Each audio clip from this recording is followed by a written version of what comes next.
Good evening to our viewers in the West, and thank you for joining us. We're going to begin tonight with raw and at times emotional testimony in the murder trial of Derek Chauvin from the bystanders who watched the former Minneapolis police officer kneel on George Floyd's neck last year. Tonight, for the first time, we're hearing from the young woman who recorded Floyd's final moments alive and who now says she's haunted by his death. Darnella Frazier was just 17 years old when she posted her cell phone video to social media last year, sparking worldwide protests and a social justice movement. Well, in court today, she broke down in tears. Frazier was one of 6 eyewitnesses called to the stand by prosecutors, many of whom cried as they laid out in painstaking detail the horror they felt as they urged Officer Chauvin to release Floyd. One man saying he believed he was witnessing a murder. It has been a day of stunning developments, new evidence, and some compelling testimony. CBS's Jamie Yuccas is following the trial and is going to lead off our coverage tonight from the courthouse in Minneapolis. Good evening, Jamie. Good evening, Nora. Today, the witnesses were diverse, from teenagers to a mixed martial artist, a 9-year-old to a firefighter. It was a day prosecutors tried to use their voices to humanize George Floyd while painting Derek Chauvin as cold and heartless. Returning to the stand for a second day, Donald Williams, the mixed martial artist who witnessed George Floyd's death. He says Derek Chauvin had Floyd in a blood choke, a type of stranglehold that constricts blood flow. Did call the police on the police. Right. And why did you do that? Because I believe I witnessed a murder. The prosecution played that 911 call.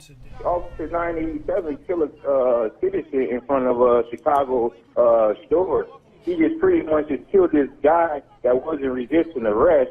He had his knee on the dude's neck the whole time. Williams wiped away tears as he listened. His voice also captured on video, along with a growing number of bystanders pleading with officers. Get off of his f***ing neck, bro!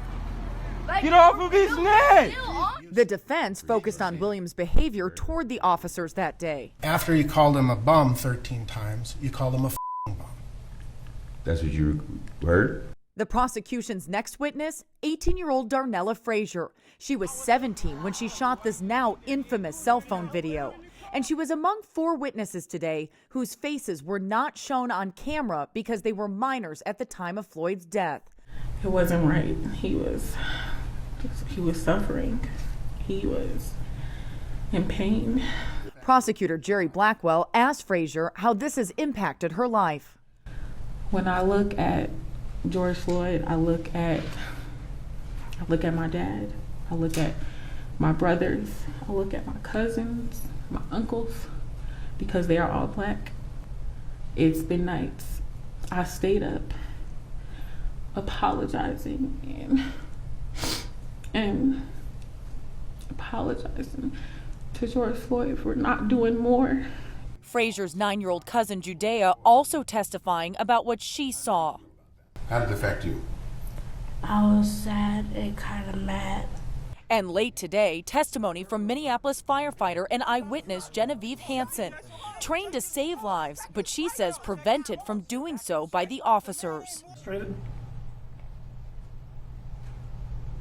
Yes. At one point, more than half of the jurors were seen taking detailed notes. Tomorrow, the prosecution will likely start calling witnesses considered experts in their field to detail how Chauvin's hold contributed to Floyd's death. Nora? Jamie Yuccas, thank you.